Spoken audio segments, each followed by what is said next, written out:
The air hung thick and restless over the suburban sprawl, a sultry shroud that clung to Elena's skin as she stood in her bedroom.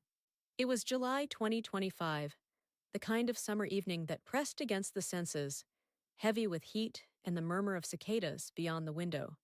She was 38, a stepmother tethered to a quiet life, her warmth a quiet constant in a home that felt both hers and not hers.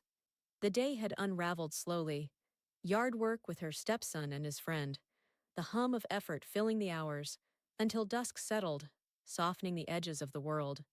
Now, alone, she let the stillness seep into her, the damp towel from her shower still draped loosely around her shoulders.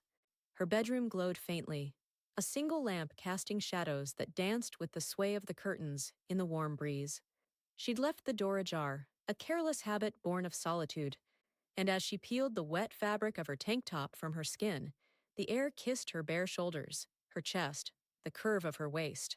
Half dressed, she stood in her bra and shorts, water beads tracing lazy paths down her arms, her hair a dark, tangled cascade against her neck. The mirror reflected a woman caught between roles, nurturer, wife, something unnamed, and she paused, tracing the outline of her own silhouette, her breath a soft rhythm in the stillness. Then a shift, a prickle along her spine, sharp and unbidden. She turned, senses flaring, and through the sliver of the open door she saw him, Ryan, her stepson's friend, all lean lines and quiet intensity, stood frozen in the hallway, his silhouette framed by the dim light spilling from the living room. His eyes, dark and piercing, locked onto her, cutting through the haze of the evening like a blade.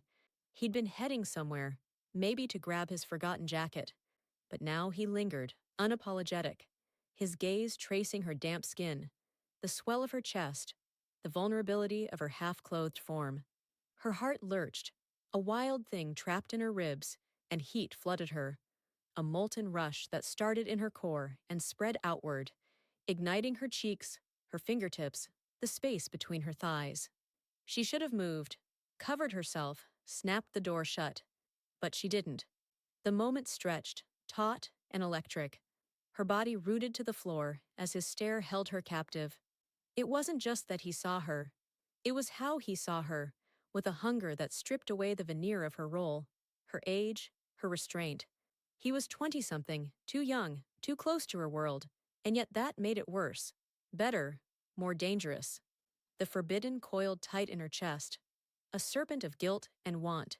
And when he finally stepped back, disappearing into the shadows, the air snapped back into place, leaving her trembling. She dressed quickly, a cotton dress that clung to her still damp skin, and moved to the living room, her bare feet silent against the hardwood. Ryan was there, sprawled on the couch, his presence a quiet storm in the room. The lamp flickered, casting him in gold and shadow. His shirt stretched taut across his shoulders, his hands resting too casually on his thighs. She busied herself, fetching a glass of water from the kitchen, her movements mechanical, her mind a tangle of thorns. He'd seen her. He'd looked at her like that. And now he was here, close enough to touch, the memory of his gaze searing her from the inside. She approached him, the glass cool against her palm, and as she handed it over, their fingers brushed. A fleeting, accidental graze that jolted her like lightning. His skin was warm, rough from the day's work, and the contact lingered in her nerves long after it ended. "Thanks," he muttered, his voice low, barely breaking the silence, but it was enough to send a shiver racing down her spine. She sank into the armchair across from him, her legs curling beneath her, and tried to steady her breath, but her body betrayed her. Her pulse hammered, her skin prickled, every shift of his frame drawing her attention like a moth to flame. Her mind spun, a whirlwind of contradictions. He was her stepson's friend, a boy she'd known for years. Yet tonight he was something else, something that unraveled her. The thrill of being seen, of being wanted, clashed with the weight of who she was supposed to be.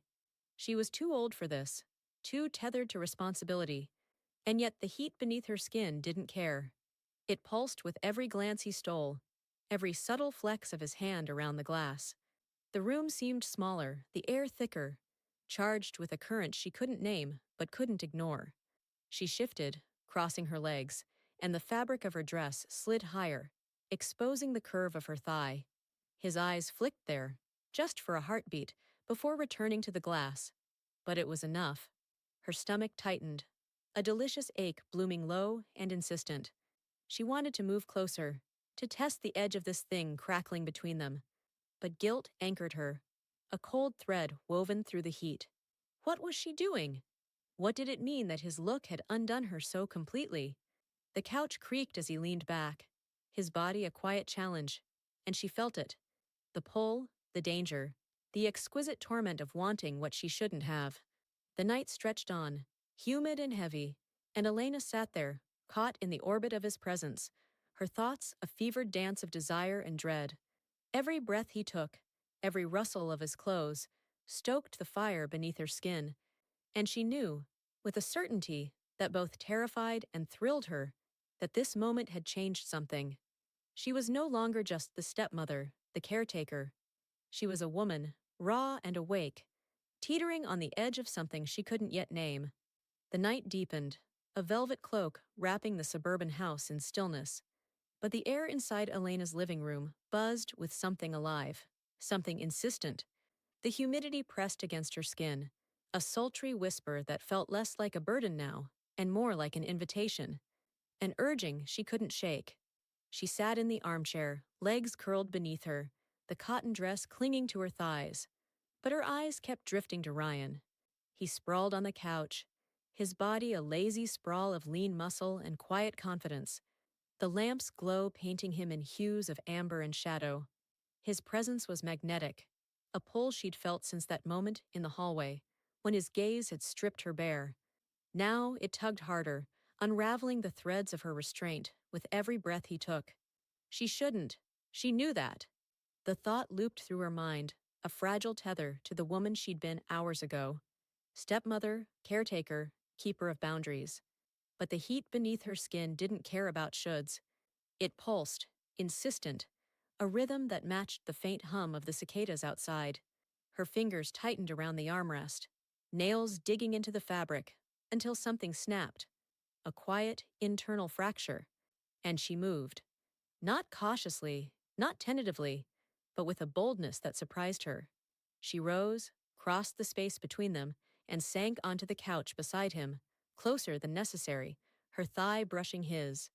The contact was a spark, a wildfire igniting in her veins, and she felt the air shift, thicken, as if the room itself held its breath. He didn't pull away. His body stilled, but his warmth radiated, seeping into her where their legs touched. She exhaled, shaky, and let her hand drift, slowly, deliberately, to his chest. Her fingertips grazed the fabric of his shirt, tracing the hard lines of muscle beneath. And the sensation jolted her, a current that raced up her arm and settled deep in her core. His breath hitched, a subtle catch she felt more than heard, and that was enough. The boundaries, age, role, propriety, dissolved like mist, leaving only the raw pull between them. Her hand flattened, palm pressing against him, and she felt the steady thud of his heart, a mirror to her own racing pulse. The descent was slow, deliberate, a dance of hands and heat. His fingers found her waist, tentative at first, then firm, pulling her closer until she was half straddling him, the couch creaking beneath their weight. Her dress rode up, exposing the soft skin of her thighs, and his touch followed, rough palms sliding against her, igniting every nerve. She leaned in, her breath mingling with his, and the warmth of it, sharp, alive, flooded her senses. Their lips brushed, a fleeting tease, before she surrendered fully, her mouth claiming his in a kiss that tasted of salt and need. Her thoughts fractured, splintering into shards of sensation, the scrape of his stubble, the press of his tongue, the ache building low and insistent. The encounter unfolded on that couch, a tangle of limbs and longing. Her hands roamed, tugging at his shirt until it lifted, revealing the taut planes of his stomach, the faint sheen of sweat from the humid night.